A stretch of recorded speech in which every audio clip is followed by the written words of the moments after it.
बिस्मिल्लाहिर्रहमानिर्रहीम इय्याका नअब्दु व इय्याका नस्तईन। तो गाइज़ आज हम न्यूरो एनाटमी का लेक्चर नंबर 2 जो कि डॉक्टर नजीम ने 35 मिनट में दिया है। आई थिंक वो बहुत ज़्यादा लेंथी था। मैंने कुछ नोट्स बनाए हैं आपके साथ शेयर करने जा रहा हूँ। उम्मीद है आपको पसंद आएंगे और काइंडली कोई भी गलती हो तो मुझे ज़रूर बताइएगा। इंसान ख़ता का पुतला है और मुझसे भी गलती हो सकती है। तो मैंने आपको एक और चीज़ बताता जाऊँ कि ये लास्ट वीडियोज़ में मैंने ये फ़र्स्ट लेक्चर को अपलोड कर दिया है। आप वो यूट्यूब पे वीडियो देख सकते हैं। बिना किसी टाइम को गवाही शुरू करते हैं। सबसे पहले है तो जनाब नर्वस सिस्टम। वो कह रहा था नर्वस सिस्टम हमने डिस्कस कर लिया था, वो सेल्स के बारे में कह रहा है। वो कहता है जनाब nervous system 2 types of cell से बना होता है। एक होता है न्यूरॉन्स और एक होता है न्यूरोग्लियल सेल होता है। जो मेन यूनिट होता है ना न्यूरॉन, जो structure and function unit of nervous system होता है। Real true functional cell of the central nervous system conduct करता है इन्फॉर्मेशन को। एक्शन पोटेंशियल जो है ना वो क्या करता है, पास करता है from one area of nervous system to other area of the nervous system. Let me focus it. Okay, from one area nervous system to other concern with communication signals. Okay, अब फिर नेक्स्ट जो आता है neuroglial cell. इनका क्या काम है, conduction नहीं है, लेकिन ये जो है ना वो नर्वस सिस्टम के सपोर्टिंग सेल है। इस एक तरह के बॉडी गार्ड है, सपोर्टिंग सेल है। नेक्स्ट वो कहता है कि what is grey matter. Grey matter क्या होता है, collection of cell bodies of neurons within the central nervous system.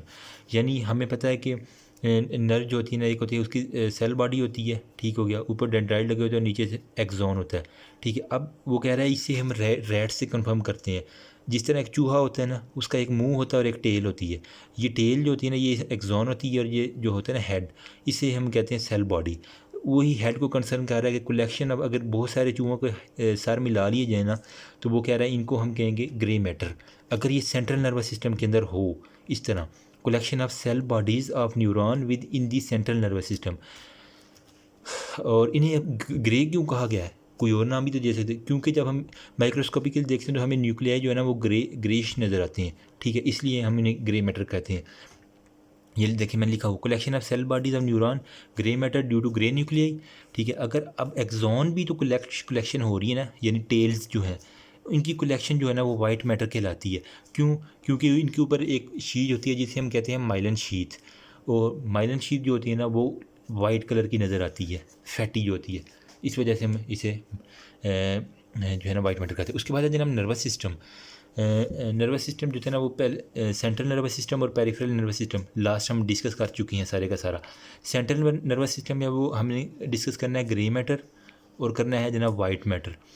अब इसको डिस्कस करने का मकसद क्या है, अगर कोई आपके पास रिपोर्ट आती है उसमें कहते हैं कि पेशेंट के ग्रे मैटर को जनाब डैमेज हो चुका है, तो आप कहाँ पे जाएंगे, सेल बॉडी के ऊपर, क्योंकि grey matter concern with collection of cell bodies. अगर कोई आपको कहता है कि वाइट मैटर की डिजीज़ होगी, एमसीक्यूज़ में आ जाता है वाइट मैटर की डिजीज़ है, तो आप कहाँ पे जाएंगे, आप जाएंगे डायरेक्टली एक्सोन की, न्यूरॉन की एक्सोन के ऊपर सारी स्टडी शुरू कर देंगे अपनी। होप सो ये यहाँ तक समझ आ गई होगी। मैं ज़रा जूम कर देता हूँ ताकि आप स्क्रीनशॉट ले सकें। मुझे बार बार रिक्वेस्ट आ रही थी कि इसका पिक्चर सेंड कर दें। काइंडली हर एक को सेंड करना मुश्किल है, आप इसकी यहीं पे स्क्रीनशॉट लें और जहाँ भी मर्ज़ी सेव करें, जिसको मर्ज़ी शेयर करें। मेरी तरफ से मुकम्मल इख्तियार है। नेक्स्ट जो है ना, अब उसी सेंट्रल नर्वस सिस्टम के ग्रे मैटर के ऊपर आ जाती हैं। ये वाला जो मैंने सेंट्रल नर्वस सिस्टम का ग्रे मैटर बनाया ना, इसको हम अब फर्दर डिस्कस करते हैं। वो कह रहा है ग्रे मैटर का जनाब एक होता है कॉर्टेक्स, एक होता है जनाब कॉर्टेक्स और एक होता है जनाब न्यूक्लियस होता है। बहुत ही ईजी है। कॉर्टेक्स जो है ना वो साइड्स पे जो होती है ना कलेक्शन ऑफ ग्रे मैटर्स, यानी सेल बॉडीज़ की जो कलेक्शन है ना वो साइड्स के ऊपर अगर ब्रेन में अंदर हों, जिस तरह ये है, ये उसने साइड व्यू बनाया है। अगर ये सपोज बंदा खड़ा हुआ है ना, उसको साइड से काटा है राइट और लेफ़्ट के अंदर, ठीक है। अब हम साइड से देख रहे हैं उसके ब्रेन और स्पाइनल कॉर्ड को, साइड से देखा। ये सेरिब्रल हेमिस्फीयर का लास्ट वीडियो में बताया एरिया, जो इसके साइडों पे ये नज़र आ रहे हैं ना गेंगलियों, ये कलेक्शन ऑफ सेल बॉडीज़, इसे हमने कहा था ग्रे मैटर। और यही ग्रे मैटर जो साइड्स पे लगा हुआ है ना, इसको हमने नाम देना है कॉर्टेक्स का। सेरिब्रम में तो सेरिब्रम कॉर्टेक्स से हो गया। अब एक होता है कॉर्टेक्स, तो हमने डिस्कस कर लिया। अब न्यूक्लियस, अब यहाँ पे न्यूक्लियस जो है ना वो एफएससी वाला न्यूक्लियस नहीं होगा कि वो कोई भी ना क्रोमोसोम और इसके अंदर डीएनए होता है, बल्कि जो इसका नर्वस सिस्टम का न्यूक्लियस है ना, piece of grey matter within the central nervous system surrounded by white matter. अब देखें ये ग्रे मैटर का कोई ना कोई पीस है। एक तो हो गया ना, ये साइडों पे ग्रे मैटर से लगा हुआ कलेक्शन ऑफ सेल बॉडी। कुछ कलेक्शन ऑफ बॉडीज जो है ना वो इसके दरमियान में भी आ जाती हैं, ठीक है। और ये जो आपको धागे से नज़र आ रहे हैं ना, टेल, जिस तरह टेल थी चूहे की, रैट की, तो वो हमने कहा था वाइट मैटर है। अब कलेक्शन ऑफ सेल बॉडीज़ या फिर grey matter surrounded by white matter, धागे वाइट मैटर ने सराउंड किया हुआ, तो इसे हम क्या कहेंगे, न्यूक्लियाई। क्योंकि ये सेंटर के अंदर आ गया तो इसे हम न्यूक्लियाई का नाम देंगे। अब if fibres goes tail axon going out हो गया, अगर वो कह रहा है कि यहाँ से कोई निकले, अगर सेवंथ क्रेनियल नर्व निकल रही है ना, तो हम इसको नाम देंगे, अगर यहाँ से मैं एक्सपोज करूँ ये नर्व निकाल रहा हूँ यहाँ से सेवंथ क्रेनियल नर्व, तो मैं कहूँगा ये nuclei of the seventh cranial nerve. अगर एट्थ की अगर फर्स्ट थोरेसिक की निकाली तो मैं कहूँगा nuclei of first thoracic nerve. इसी जो जहाँ जो फाइबर निकालेगी उसी का वो न्यूक्लियाई बन जाएगा। यही उसने बात बताई है। अब इसको देख लीजिए, कॉर्टेक्स हो गया। अब ये जो आपको धागे धागे से नज़र आ रहे हैं ना, ये सारे के सारे वाइट मैटर हैं। अच्छा, अब ये जो है ना, इसका भी एक सारी ब्लर ये आपने बनाया हुआ था ना, तो यहाँ पे जो गेंगलियन से नज़र आएंगे ना, ये सेरिब्रल कॉर्टेक्स होंगे। ये और ये भी साइडों पे होता है और ये भी साइडों पे होता है। ये मैंने ब्लू से इसलिए बनाया ताकि आपको डिफ्रेंशिएट हो जाए। उसके बाद बेजल न्यूक्लियाई, ये तो हो गया ना न्यूक्लियस। अब बेजल न्यूक्लियाई क्या है, piece of nuclei base of the cerebral hemisphere. ये तो था ना थोड़ा नीचे करके। अब जो base of the cerebral hemisphere, ये हमारे का सारा हेमिस्फीयर था ना, ठीक है, यहाँ से राइट और लेफ्ट वाला। अब जो बेस के ऊपर होंगे ना उन्हें हम कहेंगे बेजल न्यूक्लियाई। सिर्फ इतना फ़र्क है जो बेस के ऊपर है, बिल्कुल ईजी सा कॉन्सेप्ट है। उसके बाद वो कहता है जो है ना ये आ जा रही हैं ये वाइट मैटर्स, इनको अब क्या कहें, bundle of axon taking information, let me focus it, okay. हाँ, ट्रैक्स की बात कर रहा है। ट्रैक यानी रास्ता, जिस तरह होता है ना एक माइल ट्रैक जिसके ऊपर हम दौड़ते हैं, किसी भी मंजिल पे पहुंच जाते हैं, उसी तरह यही ट्रैक होते हैं ब्रेन्स के अंदर। Bundle of axon taking information from peripheral nervous system to centre, जिसे हम सेंसरी फाइबर कहते हैं। ये central nervous system to peripheral nervous system. देखें, अब ये सेंट्रल नर्वस सिस्टम से पेरिफेरल नर्वस सिस्टम में मोटर न्यूरॉन ने जाना है। अब कुछ नीचे से ऊपर आ रही हैं, कुछ ऊपर से नीचे आ रहे हैं। जो नीचे से ऊपर आ रहे हैं उन्हें हम सेंसरी फाइबर्स कहते हैं, जो ऊपर से नीचे जा रहे हैं पेरिफेरल पार्ट में उन्हें हम मोटर कहते हैं, ठीक है। तो यही जो है ना एक किस्म का एक ट्रैक है इंफॉर्मेशन का, जिसके ऊपर जो है ना वो सिग्नल दौड़ता है एक्शन पोटेंशियल की फॉर्म में, तो हम इसलिए इनको नाम देंगे ट्रैक्स का। बिल्कुल ईजी सा कंसेप्ट है, कोई इसमें इंजन नहीं है। पेरिफेरल से central nervous system sensory fibre जाते हैं, सेंट्रल से आफ्टर जो है ना वो सारे का सारा ब्रेन उसे रिकॉग्नाइज करता है इन्फॉर्मेशन को, और फर्दर एक्शन लेने के लिए वो मोटर फाइबर इस्तेमाल करता है। तो इनको हम कलेक्टिवली कह देते हैं ट्रैक्स। होप सो ईजी सा कंसेप्ट होगा। उसके बाद वो कहता है कमिश्नल फाइबर्स क्या होते हैं, many connection of white matter from right to left. ये तो हो गया ना अप टू डाउन, ऊपर से नीचे या नीचे से ऊपर। जिस तरह ये देखें ना यार, ये है ना सपोज ब्रेन है, अब ये कुछ ऊपर से नीचे आ रहे हैं, जो ऊपर से नीचे आ रहे हैं उन्हें मोटर कहते हैं, जो नीचे से ऊपर जा रहे हैं उन्हें हम कहते हैं सेंसरी, ठीक है। अब इसी ब्रेन की ना जो इसका ये है ना राइट और लेफ़्ट, इधर भी तो कुछ आ रहे होंगे, कुछ राइट से लेफ़्ट जा रहे हैं, कुछ लेफ़्ट से राइट आ रहे हैं फाइबर्स, उन्हें हम क्या कहेंगे, कमिश्नल फाइबर। ऊपर से नीचे ट्रैक्स, साइडों पर राइट और लेफ़्ट को कमिश्नल फाइबर्स। और कमिश्नल फाइबर्स हमें पता है कि अगर ये वाला मैं कहूँ कि मेरा राइट सेरिब्रल हेमिस्फीयर है, ये वाला लेफ़्ट है, इन दोनों के दरमियान जो कनेक्शन होता है ना, मेन कनेक्शन, उसे हम कहते हैं कॉर्पस कैल्योसम। ये largest commissural, let me focus, largest commissural fibre जो होता है ना वो होता है कॉर्पस कैल्योसम। ये बहुत इंपॉर्टेंट बात है, आपको होप्स हो ये इस क्यूब के ज़रिए समझ आ गई होगी। उसके बाद है एसोसिएशन फाइबर। अब ऊपर से नीचे तो भी आ गए, राइट से लेफ़्ट भी आ गए। देखिए ये मैंने यहाँ पे भी बनाए हुए हैं। अब आगे और पीछे एंटीरो पोस्टीरियर, यानी ये एंटीरियर है, ये पोस्टीरियर है, तो यहाँ पे कुछ यूँ भी तो आ रहे होंगे ना फाइबर, आगे से पीछे, पीछे से आगे, तो इनको हम क्या कहेंगे, एसोसिएशन फाइबर, एंटीरो पोस्टीरियर या पोस्टीरो एंटीरियर। बहुत ईजी सा कंसेप्ट है, होप सो यहाँ तक आपको समझ आ गई होगी। आप अगर इसका स्क्रीनशॉट लेना चाहें तो मैं फोकस कर देता हूँ, ये चलें जल्दी से स्क्रीनशॉट लें और बाद में ताकि आपके काम आए। देखिए मेरा मकसद सिर्फ और सिर्फ स्टूडेंट्स की हेल्प करना है और अल्लाह पाक मुझे इसमें कामयाब करे। नेक्स्ट आते हैं स्पाइनल कार्ड और ब्रेन की। वो कहते हैं आपने कभी रेटिक्यूलर फाइबर्स का नाम सुना हुआ है? नहीं सुना हुआ तो वो समझाने के लिए कहता है कि चलें पहले हम स्पाइनल कॉर्ड ड्रा करते हैं और फिर ब्रेन ड्रा करते हैं। ये देखें स्पाइनल कॉर्ड यहाँ पे ड्रा की हुई है मैंने। अंदर हमें पता है कि ग्रे मैटर होता है और साइडों पे जो होता है ना माइलिनेटेड जो होता है ना सफ़ेद रंग का, वो होता है वाइट मैटर।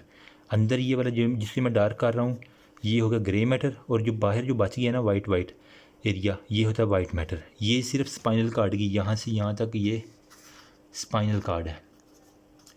अब ऊपर जो है ना वो ब्रेन का लेफ़्ट और राइट हेमिस्फीयर हो गया, ठीक है। ये ब्रेन का हमने बताया था कॉर्टेक्स था, ठीक है।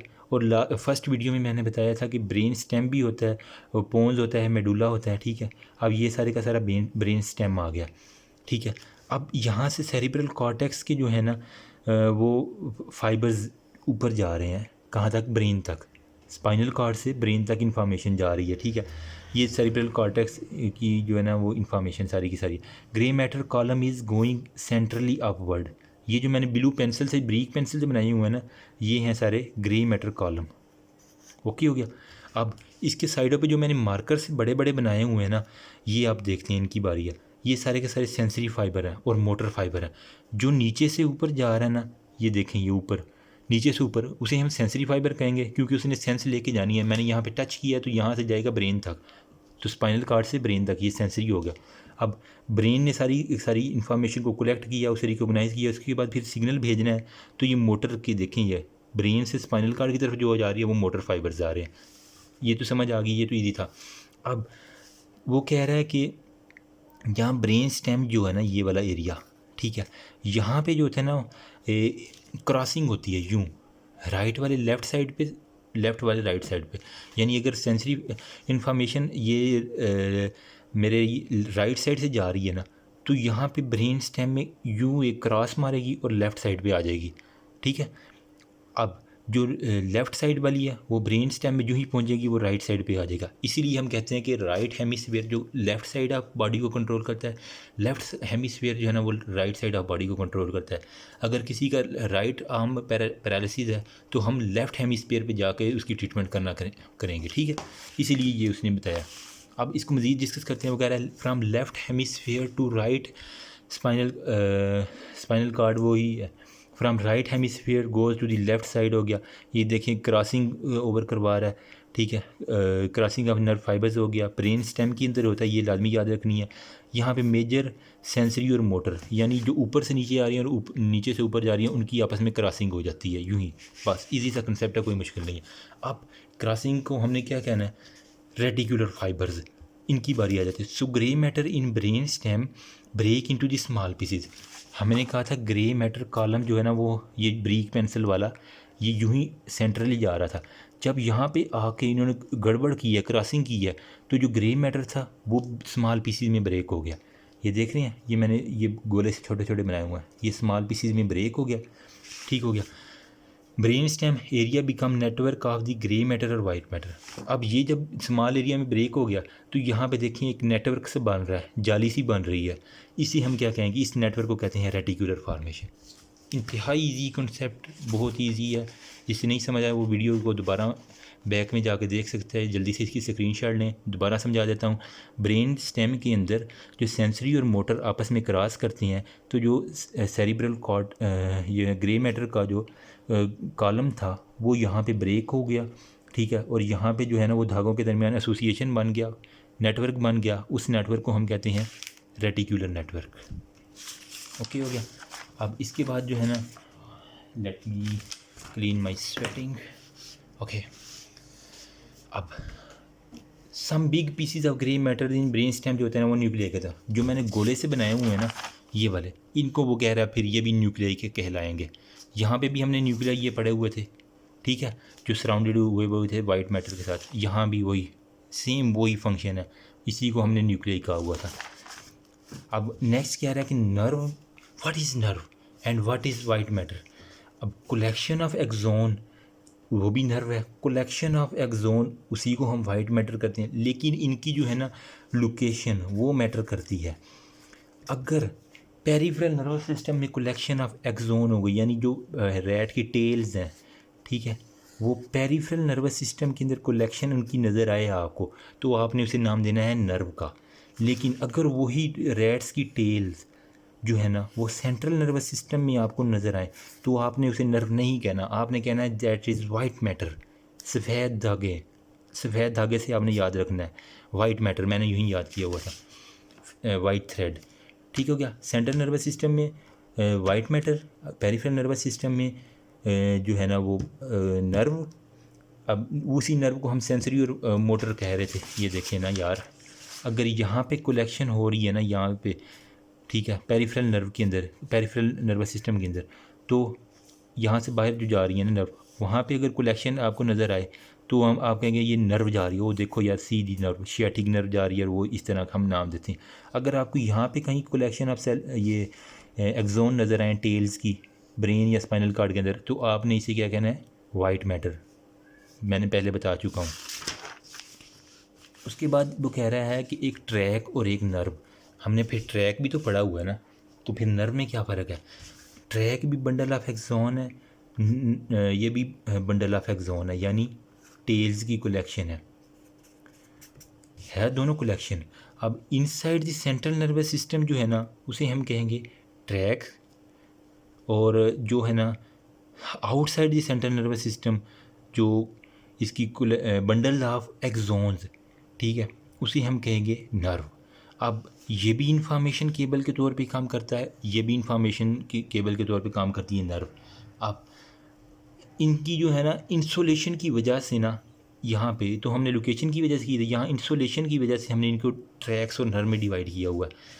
अब जो होती है ना ट्रैक्स, उनकी अगर माइलिनेशन करवानी है ना तो ओलिगोडेंड्रोसाइट्स आएंगे, ठीक है।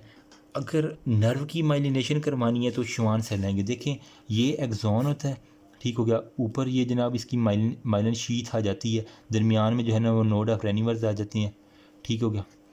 अब अगर मैं सेंट्रल नर्वस सिस्टम में से कोई नर्व उठाऊँ ना, तो वहाँ पे अगर सेल को चेक करूँ जो माइलिनेशन करवा रहे थे, वो होंगे ओलिगो डेंड्रोसाइट्स, ये वाले, अगर सेंट्रल नर्वस सिस्टम से मैंने पीस लिया है। अगर मैंने पेरिफेरल नर्वस सिस्टम से पीस लिया ना, तो जो मुझे सेल नज़र आएंगी वो होंगे श्वान सेल। बहुत ईजी सा कंसेप्ट है, श्वान सेल और ये हो गया। अब इसकी स्टडी क्यों ज़रूरी है कि अगर किसी की ना कुछ ऐसी डिजीज़ होती हैं जो आपकी माइलिनेशन ऑफ नर्व को डैमेज करती हैं, अगर वो पेरिफेरल ऑफ बॉडी पे डैमेज हुई पड़ी है ना माइलिनेशन, तो आपने कहाँ पे जाना है, नर्व के ऊपर जाना है। अगर वही जो है ना और आपने किस सेल को ट्रीट करना है, श्वान सेल की ट्रीटमेंट का इलाज शुरू करना है अगर पेरिफेरल में कोई डैमेज हुआ। अगर सेंट्रल नर्वस सिस्टम में माइलिनेशन की कमी आपको नज़र आ रही है तो आपने किन सेल पे जाना है, ओलिगोडेंड्रोसाइट को टारगेट करना है, और ऐसी मेडिसिन देनी है जो ओलिगोडेंड्रोसाइट को बूस्ट अप करें। होप सो आपको समझ आ गई होगी। जल्दी से आप स्क्रीनशॉट लेना चाहें तो इसका ले लें। मैंने अपनी तरफ से पूरी कोशिश की है। देखें डॉक्टर नजीब का लेक्चर था 35 मिनट का, मैंने आपको 18 मिनट में नोट्स की फॉर्म में आपको समझा दिया है। फिर भी अगर कोई क्वेरी हो तो कमेंट सेक्शन ओपन है, जल्दी से अपना कमेंट डालें। इंशाल्लाह मैं एज़ सून एज़ पॉसिबल जवाब देने की कोशिश करूँगा। Thank you so much. Hope so आपको समझ आई होगी। अपने लिए दुआ करें, मेरे लिए भी दुआ कीजिएगा। अल्लाह पाक हम सबको कामयाबी से मुनार करे, आमीन। Thank you so much.